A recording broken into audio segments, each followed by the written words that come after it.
So, I am very excited to welcome Jacob and Beth and Adeline Semadeni here today.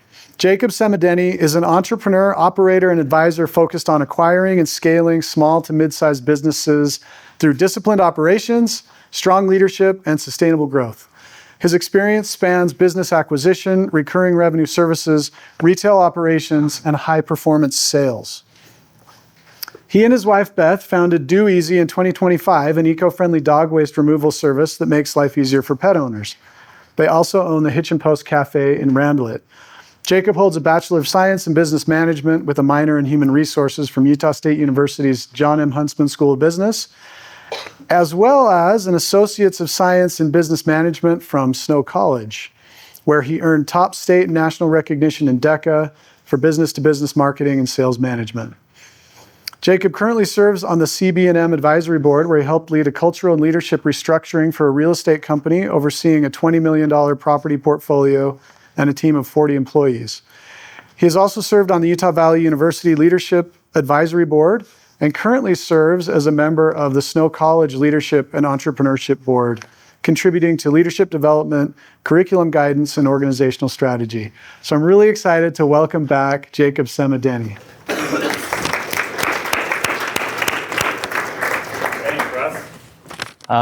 Here, I'll get to that in a second. My goodness, it is such a throwback being back in this room.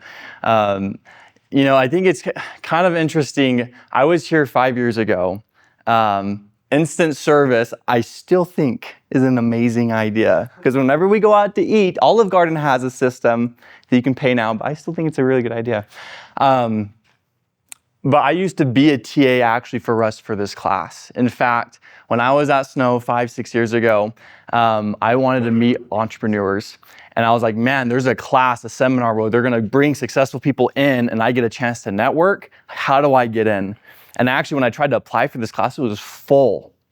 And so I actually reached out to Russ. I'm like, man, is there any way I can just stop by or come in? And he's like, well, I have a TA position. So I actually became Russ's TA so that I could come and meet all these entrepreneurs that would come. I would go to every single lunch with them, and several of them I would actually take them and buy them lunch later, and I would just pick their brain. And I actually, it's actually kind of funny, Russ and I was more focused on my own networking versus creating good quiz questions. And so I was a TA where you would 100% get everything right because it was the easiest questions ever. And Russ actually had to, we had to have a talk where he's like, Jacob, you got to put more time and effort into actually creating these questions. So, this is where I hope that my perspective can be of great value to you, because I feel like I've been through the system. How many of you, is this your first year being here at Snow? Most of you first years? Second years, anyone? A few. I've been there, done that. I was at Snow for 1.5 years, and then I did the whole process. I transferred up. Some people go to SUU, UVU. I went to USU. I was at USU for 2 years, did that whole program, and I've been graduated for 2, going on to 3 years. And so my hope is, I've been recently in your shoes, been through the whole transfer to a new school, and now I've been there, done that, and this is what I've learned about college. And this is what I learned about business. And hopefully that can, kind of inspire you to kind of help figure out your own lives. As far as business successes, by the time I was 23, I made my first just under $500,000 doing door-to-door sales. So very successful in that realm. Owned several businesses. Do Easy started up last year. This year is scheduled to make between $100,000 and $150,000. We have employees for it. The Hitch and Post, it's a cafe and convenience store. I don't know anything about cooking. You don't want me to cook your food, but I have people that do know how. And so I don't need to do that because they can do it. And yet I can still be the business owner. And so I've kind of, and I've also recently gotten to Airbnbs. We have an Airbnb now. So really I just trying to have the full experience. It's kind of what I've been able to do. And I've been able to create a lifestyle where my wife and I, we can come down in the middle of the day, spend the day yesterday here in Ephraim, see some old sites. We can be here today, and just really right now living the dream with my family. So it's kind of how, let me open this up now. So there's literally, like, within the last 5 years, there has been like so much I have learned. So much. Like, I mean, made a lot of money in stocks, also lost $1,000, like thousands of dollars in the stock market. I don't really know like what experiences to share because there's just been so much. And so my hope, I have questions here. I kind of spent last night putting together and kind of asked AI just to come up with some questions that could be good to ask.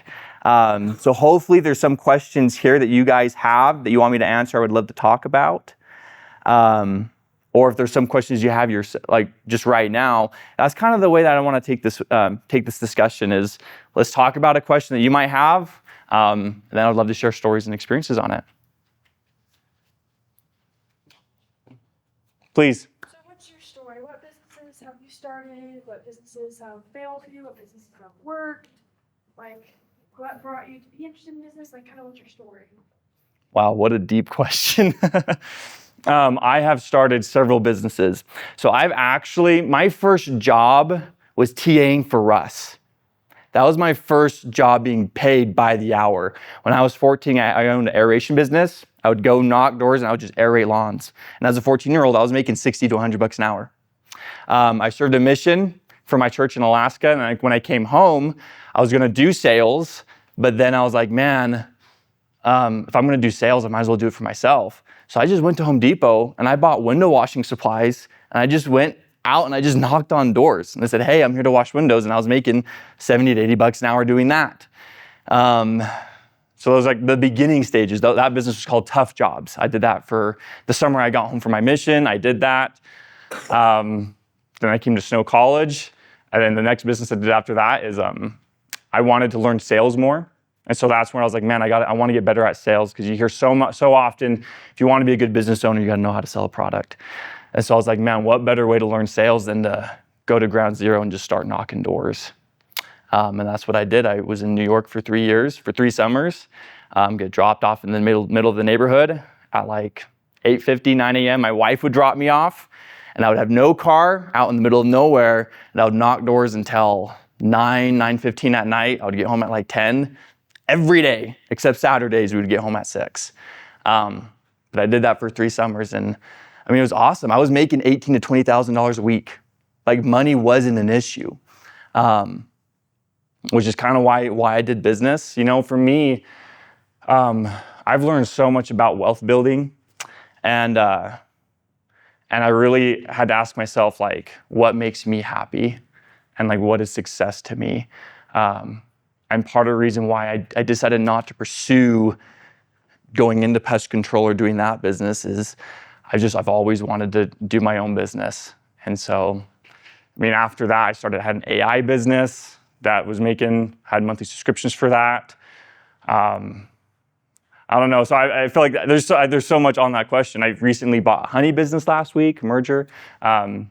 Am I kind of answering your question? Sorry, your question was like very deep and very good, but I don't want to go too far off. Am I still hitting on point or help me get it? Is there anything that I totally missed or botched on that question? A lot, maybe, little? Love that question. What's your name? Hannah. Hannah, thank you, Hannah. Please. What were you selling in New York? Pest control. Bug spray. Yep, good stuff. See, now all you're like, man, maybe I should do door-to-door sales. My goodness. Just teasing. Thank you. Please. I guess on the sales side of things, what would you say like separates a good salesman from a great salesman? Oh my goodness. You know, there's this principle called winning by a nose. In a horse race, which we don't really watch horse races nowadays, but I'm getting this from a book, but in a horse race, you have what's called winning by a nose. And what would happen is whoever got like first place in a horse race, they're making the hundred thousands of millions of dollars. Well, second place would maybe get $50,000 or $10,000. But the difference was, like the only difference between first place and second place was a nose width.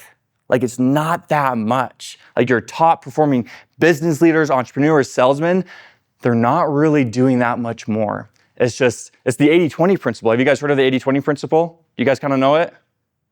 No? Yes? A little bit? 80-20 principle. 20% of what you actually do is bringing forth 80% of the rewards. If you have a sales team, right, and if you have 100 guys on it, well, 80% of the revenue that the company's making is actually coming from your top 20 people. Same thing for school or effectiveness. Like you might have a whole day of classes. You have this class and like maybe 5 or 6 other classes. Well, the reality is only probably 20% of the classes that you're taking are actually going to impact you 80% of the time. And so going back to this, what separates it, for me, what I found, it goes back to just your mindset and attitude. I mean, thinking big, like something I noticed in sales that really separated an average performer and then a top performer is like your why. Like, why are you out there doing it? If you're just doing it for money, if it's just business, what happens when you're not making money? What happens when you've owned a business for 6 months and it's losing $5,000, $10,000 each month? Like, is that going to destroy you?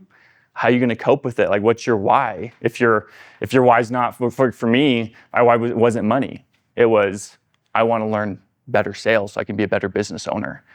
And so whether I made money or not made money, it didn't matter. I'm just out here to learn and to grow. And because that was my mindset, I think I didn't get stressed out when things weren't going well.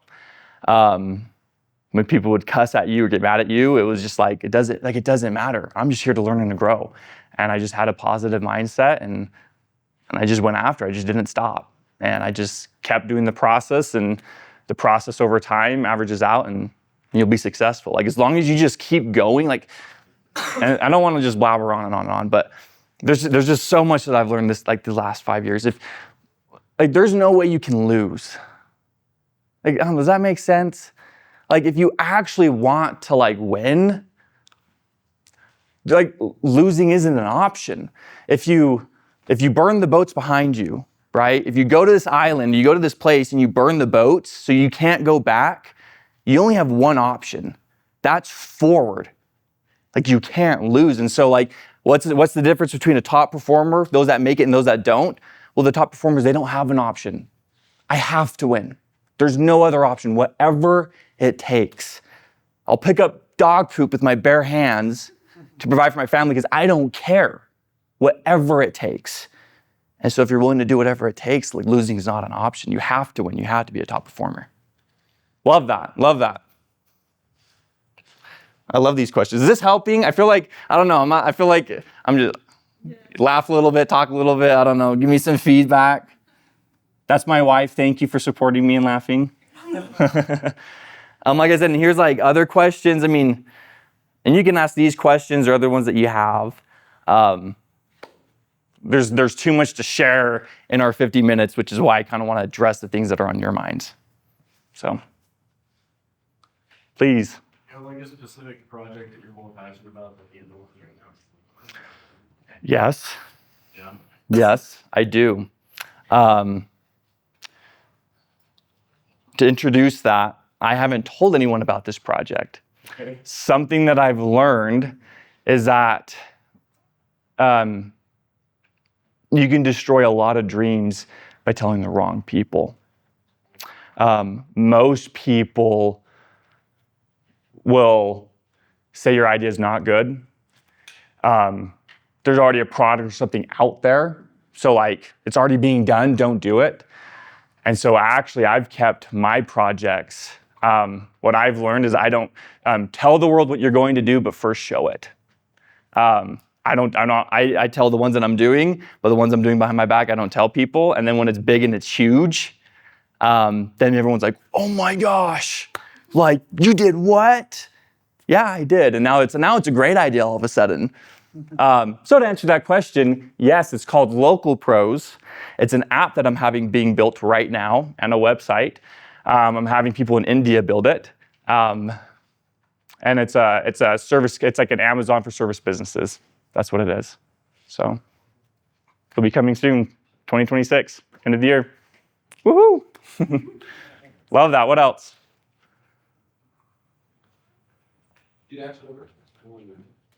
Oh, sorry, we'll go.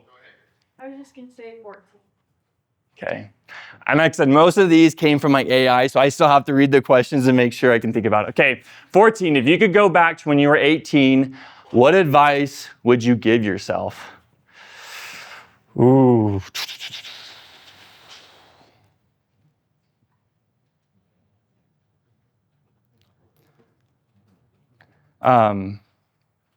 You can have everything that you want in life. It's just a matter about how big you think. You think big, dream big, you'll get big. Like you'll get what you want in life.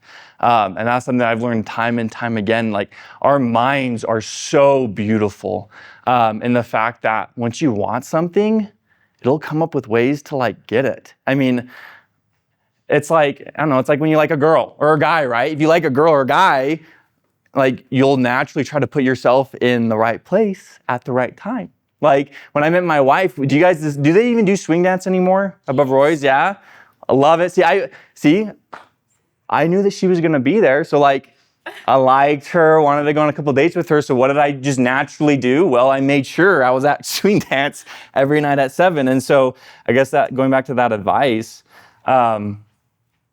like if you think big and if you actually want something, like your mind will start working and it will start coming up with ways to get you what you want. And the way that you get it is you feed it. You feed the momentum. Once you get an idea, it's like, man, I think this is a great idea. Now you have an option. You either pursue that idea, you take it and you start working it, or you just kind of like, oh, that's a good idea. Maybe I'll work on it tomorrow. And then you kill the momentum. But if you're willing just to allow yourself to dream and to think, and what do I want in life? How much do I want? Like your mind will go, it will just naturally start to work for you and you'll get anything that you want. Like anything that you want, whether it's good, whether it's bad, you'll get what you want. So if I was 18, it's less about, I originally thought when I did summer sales is I thought I need money to like do a business, get into business. Well, now what I know is you don't. We started Do Easy with $200, made $50,000. Like I didn't need $10,000 or $100,000. The Hitchin Post, we can go into more. I did an owner finance deal on it. I'm not sure if you guys know about what owner financing, but long story short, you're either the person with the money or you're the person that has the experience or the knowledge. And if you don't have the experience or knowledge, you go to somebody that has the experience and knowledge and you learn, and then you find somebody with the money. But there's always people with money. And if you're willing just to work, like money's never an issue. Like it's never an issue. There's so many ways around it. And we can talk way more about that during the lunch or whatever, but like anyways, love that question. What else? Please. Your biggest mentors throughout your business. I would say 2 people. Do any of you know Jeff Kahn? I know you know Jeff Kahn. Who's Jeff Kahn? He was on the board of trustees at Snow College. He's like a big donor to the college. He's an entrepreneur. He owns a couple businesses. He made a lot of money investing in Google. Yeah. Good storyteller. And I hope Jeff's okay with me sharing this, which I think he is, but do you guys know like Eric Church, the singer? Do you guys know Journey, like the song group? Jeff's I think he owns like the management company over them. He's a pretty big deal. I would say, yeah, absolutely one of my mentors. When I was here 5 years ago, I actually did a pitch competition on leadership. I felt like Snow really needed a course that just taught basic leadership programs. And Jeff heard about it. I got connected with him. I took him out to lunch. He lives in Provo. I took him out to lunch, picked his brain, and I asked him like, hey, could you be my mentor? And over the last 5 years, we've stayed connected. So I would say him, and then one more would be Charlie Allred. He's that guy. So I'm also an advisor for CB&M. Now they own about probably $50 to $100 million worth of real estate. He's been a huge mentor, which cool story about that. I always wanted to learn real estate. There's a lot of money in it. And so actually, I had an AI business. Sorry, I've grown a lot of business. I did an AI business, was making like $1,000 a month for doing nothing because I just created a platform. But I'm not like super like smart. And so it was like redneck versions. And so anyways, it like worked. But I went to his real estate company originally to implement AI into his business. Ended up finding out, he's like, dude, my problem isn't my business, it's my employees. Like my employees gossip, it's a horrible culture. And so I actually just helped him with his company culture, doing like HR work, like a consultant. And I'm 25, by the way. I'm pretty young, like I'm not that old. So I'm 25-year-olds talking to, all my employees are older than me, like way older, like 28, 35. Had to fire people, had to hire people. Sometimes it's awkward. But I actually worked for him. I did all that HR work for him. And at the end, he's like, dude, this is so good. Like, how much do I pay you? Like, what's your price? And I'm like, dude, it's free. The only thing that I ask is teach me what you know and I'll do it with my own money. Just teach me what you know and I'll help you for free and just teach me, be my mentor. So for the last year and a half, I've worked with him maybe 1 or 2 days a week. For the first 6 months, I was with him like every single day and I just shadowed him. I was just with him on all these projects and I learned so much, just doing free work, adding real value. But man, because of that, you can't put a price on the experience and the knowledge that I've learned from doing that. It's because of him is how I learned about owner financing deals, which is why I was able to acquire the Hitch and Post Cafe, which I probably could have done for zero money involved, zero down. I probably could have done it with $0 and acquired a business with no money out of pocket. Now I put money out of pocket because I wanted to help this couple out, but I probably could have done it for $0 down. And that's only possible because I spent the time, I added value, and I learned the skills, and now I have them. And how much is that gonna make me? Millions, 2 millions? Doesn't even matter. For me, it's just the fun of the game. I just love playing the game. It's not about money, it's about the game. You gotta love the game. Okay, love that. What else? Please. Investors on some of your businesses, did you say? To get help with money, like startups? Did you say you want that? The small startups that I've done haven't really required a lot of capital. And because I did sales, I could self-finance. We had our own money that we could put into our businesses. But as far as financing goes, the one business that I have done financing for was a seller finance deal. So what that means is instead of going to a bank or an investor to say, hey, I need $300,000, I need $20,000. I just went to the owner. I'm like, hey, this is a huge pain in your back. That's why you want to sell. It's because it's a pain. I'm a young guy that knows social media, I know technology. Let me help you. You want to get rid of your business? Let me help you enjoy retirement. And so let's set up a deal where they're the ones financing the deals. They own the property, they own the business, and they're saying, hey, okay, it's $3,000 a month is your payment, but the business might be making $4,000 a month. So the business is financing itself and it's paying for the deal. So how much? Did that make sense? Did that answer your question a little bit? You didn't answer what Yeah. So I haven't gotten any big investors because I haven't needed any. And the businesses that I have required money, I've just used my own money. But if I was to do it again, I wouldn't use my own money. I wouldn't. My whole mindset has changed, with leveraging and debt. Is it better if you're gonna buy a food truck for $18,000? Is it actually better to buy the whole food truck for $18,000? Is that the best way to do it? Some say yes, some might say no. And this is where we can go into whole taxes and financing structure. It might not be best to spend $18,000 on that food truck. Maybe you can get the food truck for $1,000. And now you have $17,000 that you can still use and build your business. But did you have another question or? To add to what you're saying, but I'm not great at selling, and you obviously are really good at that. So I would need to, and I would love to find investors. I can't even ask someone to help me be an investment manager. I just wonder what is missing from where I have 90% of my business ideas and all set up, but not able to bring in the funds to ask people to pay for my services or. And that is such a cool position. And here's my thought on that. Something that I've learned is that you don't need to be good at everything. In fact, it's bad to be good at everything.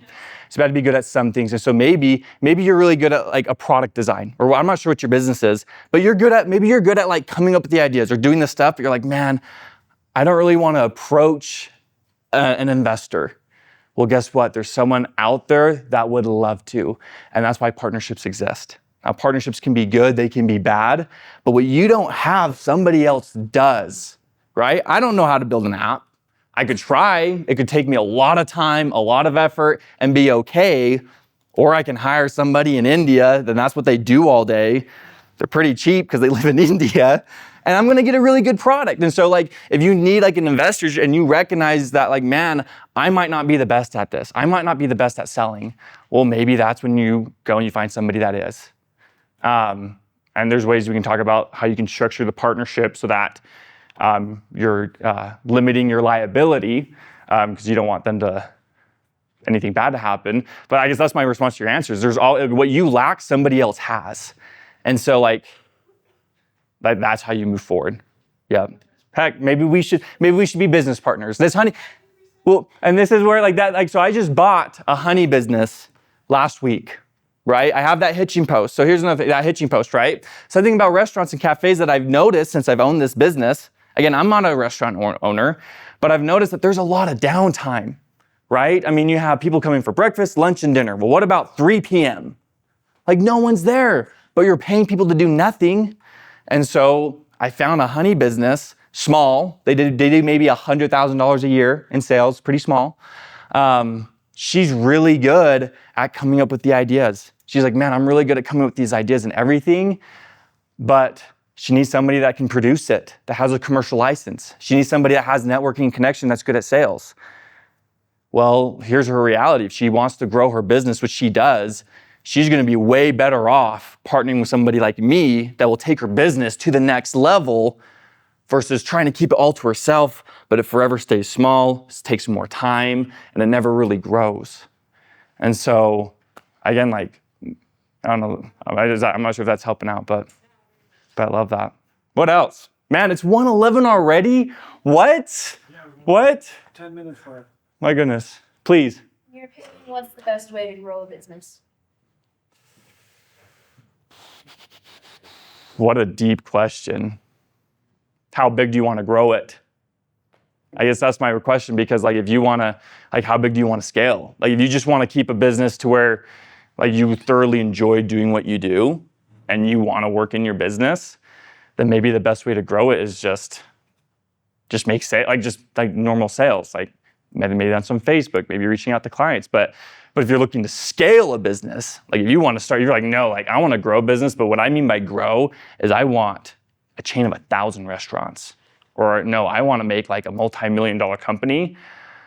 Well, you move into this, a different level of thought to where you're no longer the one selling the product. You're no longer the one producing the product, but now you're the organizer. And what I mean by that is 80-20 principle, right? And this principle is so powerful because most of us, we go throughout our whole day just being busy, but never really getting anything done. And when you go into an organizer mentality, your thought is, okay, how do I make profit without doing anything? How do I make money right now without having to do it? And that's the mindset that's going to help you grow and scale a business.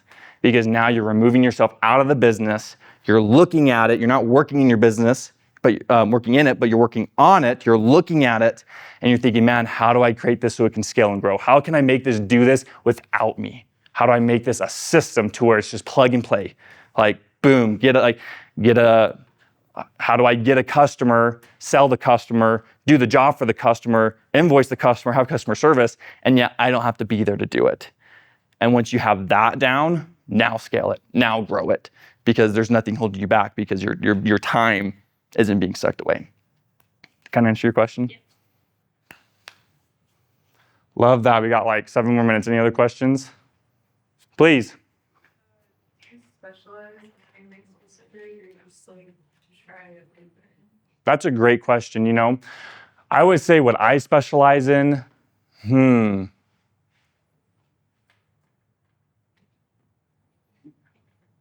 deal making deals. Because for me, like the restaurant convenience store, I don't want to be the one to cook burgers. I don't want to be the one to keep track of the numbers. Heck, I might not even want to be the one that do the sales, but I do want to be the organizer. I want to be the one that I can buy any business and I don't need to know how to do it because there's people that do know how to do it. But I know how to make deals. I know how to come up with financing. That I would say that's my specialty. And for me, I do that because I love so many different things.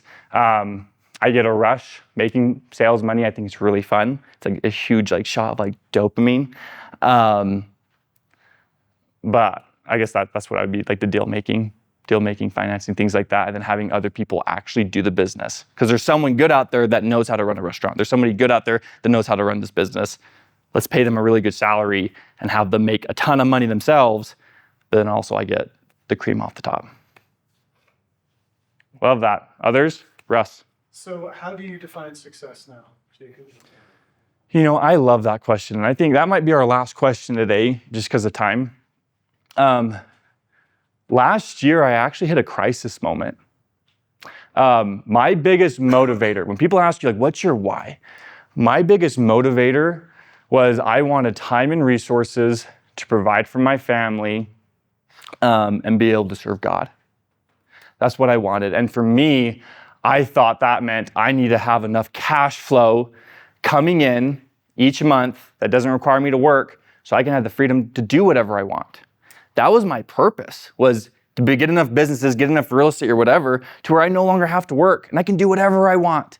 And in a small way, I achieved that in the year 2024.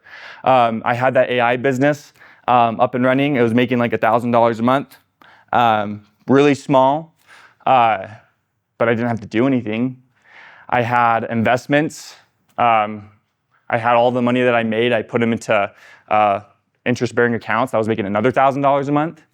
At the time, we were living in a house that was, we didn't have to pay rent or utilities. So essentially, I didn't have to pay rent, utilities. So when you calculate the amount of money that was coming in, we were making $4,000 a month without having to work. And it was just me and my wife. It was just us two. I mean, I don't know, we don't need that much to live off of right now. So I reached that point where I didn't need to do anything. And want to know what I found? That was my goal. That's what I wanted. And I got so depressed. And I realized that there's a joy in working. And my wife and I, we sat down and we just talked about what's the dream? What do we want in life? And let's just figure out how much that would actually cost. If we want the nice house, the acreage, a truck with pink leather seats, a theater room, right? And we just figured out what do we actually want in life and how much would it cost each year? We figured out it was only $120,000 a year, which maybe that's a lot, maybe that's not. I don't know. For me, I was like, what? That's it? And so I had a choice. It's man, there's so many jobs out there that can pay that much. And so why not just get a job, not have all the stress and the headaches that come with running a business? I go to work at 9, come home at 5. I can just be with my family. I get paid for time off. Why don't I just do that? And I guess in the answer to you, what is success? I just realized that for me, I find a real joy in building something and making it successful and helping other people. And that's something that I realized with owning businesses is I love employing people, because being an entrepreneur isn't for everybody. It's not. You can live a very, very happy life and have everything that you want without the stress, the headaches, everything. You don't need that. I do it because I thoroughly love it. If my life isn't stressful, you can ask my wife, if it's not full of stress, then I go seek it out. It's I can't help myself. It has to be hard. And then it's too hard. And then I'm complaining to her about, oh my gosh, there's too much to do. It's like a pendulum. But now, for me, success, it's serving and helping people and making their lives better. When somebody in the Philippines has a broken back and they need help right now, or they're going to be paralyzed, man, let's send them $1,000. Let's help them out. This person needs a job. They might not they might not be as capable to do the high-paying jobs. That's why they're stuck at the age of 60 being a cook, and that's okay. But man, I can provide them a job that can help pay their bills, and that means a lot to them. So now it's that feeling and that desire of I just love helping people, and I love that feeling that comes with I love the game of money. I love the game of money, but I love the feeling that I get being in a position where I can help others. So, okay, thank you, Russ. Is that it? Any more time? Is that it? We could end it there if you want. Okay, Yeah.